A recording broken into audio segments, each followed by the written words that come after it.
Alright. Um, Title Clarke Quay.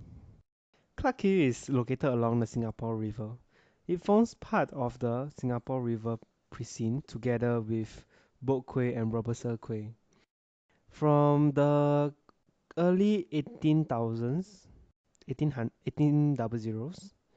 1800 actually, 1800s, Clarke Quay served as a dock for the loading and unloading of cargoes for the godowns and commercial houses situated along the Singapore River.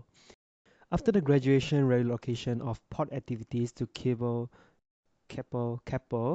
Harbour and other areas from the mid uh, 1800s and the cleanup of the river in the early 1980s, the Singapore Clarke Quay fell into a state of decline before being redesignated as a heritage conservation area in 1989. It was subsequently redeveloped into a commercial and entertainment district. Clarke Quay is named after Sir Andrew Clarke, governor of Straits Settlements from 1824 to 1902. He is noted for having presided over the signing of the Pankor Treaty, which established the system of British resident advisors at the courts of the Malay sultans. The history of Clarke Quay is tied to that of Singapore River, once a major transshipment zone and a conduit for trade. There were many godowns, commercial houses, shophouses, and even a dock located along the river in the Clarke Quay area in the early years of Singapore's Architectural Heritage Award. Before its redevelopment, Clarke Quay was colloquially known in the Teochew dialect as Cha Jun Tao and was together with Boat Quay an important location for Chinese opera performances and street storytelling sessions. Following the relocations of shipping activity to Keppel Harbour and other areas, and the cleanup of the Singapore River, the government drew up the Singapore River Concept Plan in 1985. The plan, driven by the need to diversify Singapore's tourism appeal and the preservation of heritage areas, identified Clarke Quay to be readapted into a festival village of retail and entertainment outlets.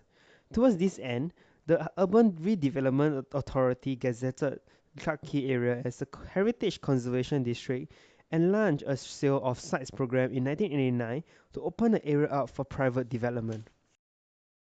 Although potential investors showed a fair amount of interest in the Clarke Quay land sale program, only three bids were placed during the sale period from January to July 1989. Oh, bad move, man. This was the result of URA's first virtual reality ride. Virtual reality rocket was launched in Clarke Quay.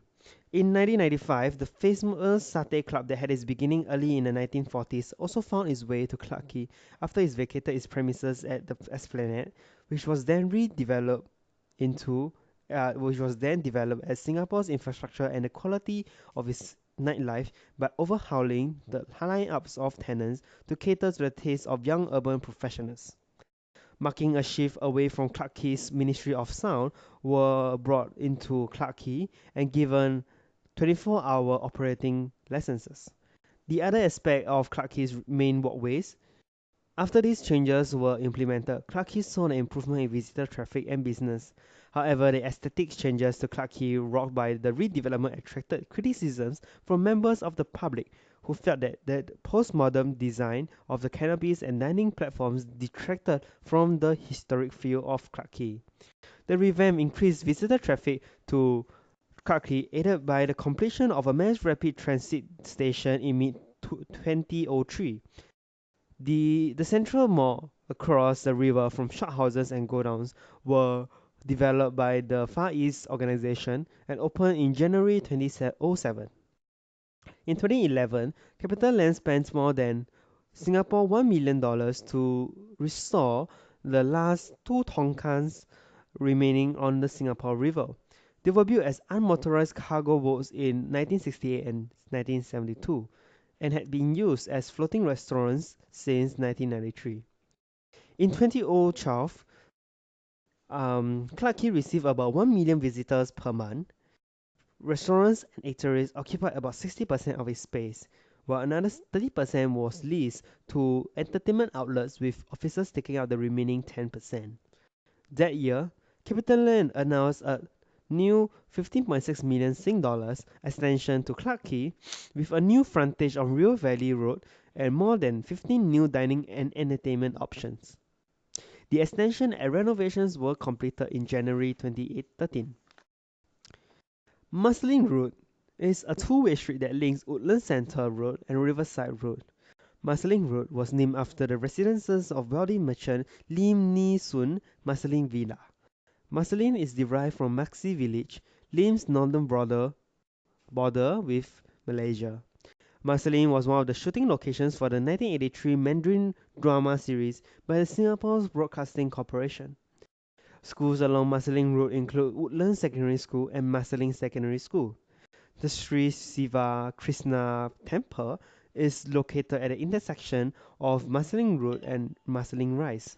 In the latter half of the 20th century, Marsiling Road underwent massive redevelopment. On 30 November 1962, the People's Free Viewing. In January 1981, the Housing and Development Board blocks located along Marsiling Drive, a lane connected to Marsiling Road, became the first in Singapore to have new coloured signages bearing the block name, road name, and postal code. More development sprang up following the opening of the Marsiling Mass Rapid Transit Station in 1996. The Marsiling Station is part of the North-South Line. Some of the HDB blocks of flats along Marsiling Drive featured shopping and recreational facilities in a bid to attract more Singaporeans to live in the developing estate. Existing flats and the surrounding landscape were spruced up through upgrading projects carried out by the HDB. In 1994, Marsiling residents opted in favour of the interim upgrading programme, choosing to upgrade their surroundings with covered walkways, amphitheatres, improved playgrounds and tiled void decks.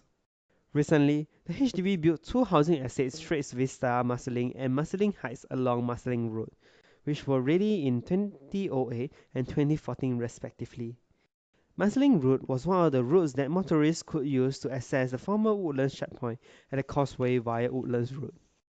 This function of Marsiling Road ceased to exist with the opening of the new Woodlands checkpoint in 1999.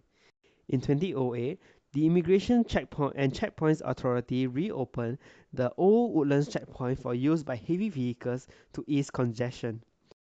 Marsiling Road thus became a key route again, as motorists use it to access the old checkpoint via Woodlands Centre Road.